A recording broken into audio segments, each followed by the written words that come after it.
These are the machines that I use to generate energy and to make the world special. Every time somebody comes near them, something goes wrong, so I don't let them come at all during the day, but at night when they work. And at work, I don't let people touch anything, I don't let people have anything, they just work. Work means they busy themselves. Pulling on levers, pushing knobs, doing whatever they do. You can see that everything's finely tuned and that nobody gets to touch anything. At night, I wait and I wait and I wait until the clock strikes 12, and this is at night, be sure. And they can come in and do what they have to do. So let's just pause for a minute and think about what's happening. Do you see the clock? Yeah, it's just only 10. That's why midnight. 2200, I think. Now the whistle goes off. There's going to be a change of shifts. Really, there's nobody leaving, just people coming in. I call it shift change. Now here come people getting ready to come in. It looks like people are coming out, but they just change places only, and the next ones wait until the other ones come out. That's all. Now these gates are made underground and above ground. I don't want people knowing anything. They get a little confused. They mosey in. They want to be part of it all, but I don't let them work. Not letting them work means not letting them see, not letting them know. These are Germans too. They want to know everything and deliver for themselves. Like any black person, I don't let people have anything. They're nobody special. I come through these tunnels, I think I can flood them out like rats or gas them, but I don't need to do that yet. I always have it ready to go. That's why they're in cuneiform or in curved style. It means nothing extra. Nothing for people who don't know what to do. You'll see how they're almost turning around. It's the same thing. I put them in an elevator and I lower them down the shaft, and they feel like, they're going to source subterranean, but it just lets them out right where they were, but on the other side. That's because the elevator moves to the side only in a wheel. When the gates go up, it's so they can't leave. They might decide to leave if they figure something out, but I don't let them leave until their shift is over, no matter what. These aren't going to be long, by the way. We're going to give you as much as we can, as long as my little recorder here works. I just want you to get a background for this film. This is Metropolis, by the way. And deep below, ostensibly, that means without looking, it's true. The Earth's surface, of course, you're on Earth, right? I want you to read the preface by yourself and get to understand it on your own. We just want to go through the movie.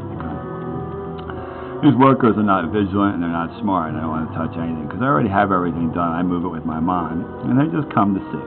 Now it looks like they're arriving somewhere, but it's painted on the wall, and the wall moves, not them. They can't tell because they're told to keep their head down always, or we won't let you work. Now, as we arrive here to wherever we're going, we call it sub-metropolis. They're allowed to get inside and work and do what they have to do in order to make their, their quotas for their women or whatever. Here we are arriving. This is from my point of view. I see them coming down. That means that the picture behind is lowering again. It's going up in the air. They come moseying out, and they want to see and they want to do, but they can't see or do anything until they get to where they need to be. You're not allowed to do anything here. It looks like there's buildings underneath and stuff, because this is where I keep tag at night, what makes heat. It's the actual building itself.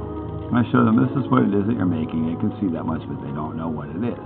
I think it's the destruction of the world when people burn. That's really right for them. Let's lower this out of the way. Now this explains that workers come in every day, but they don't want to do and they don't want to be.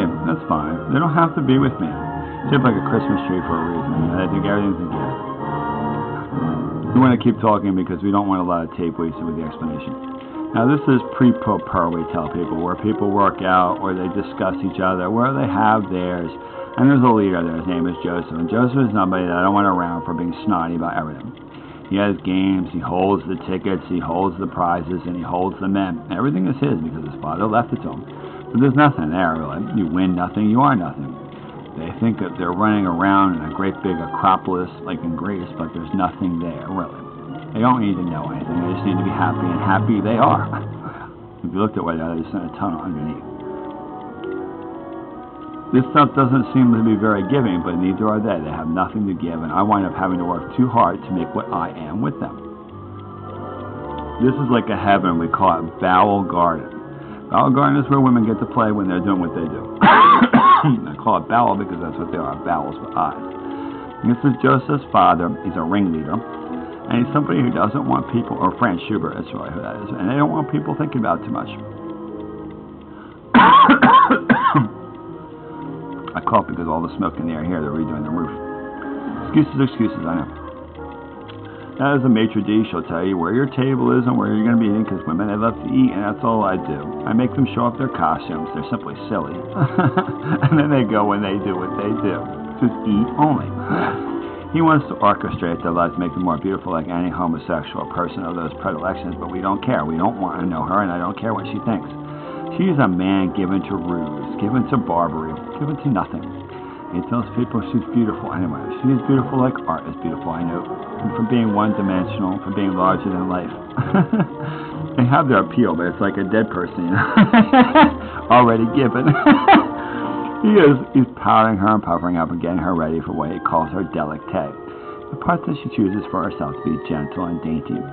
Now, there's a man there running around with them. It's playful, so they don't know any difference. They don't even know any difference, but you'll see where they are. Like on the bowels of a caterpillar, I'd say.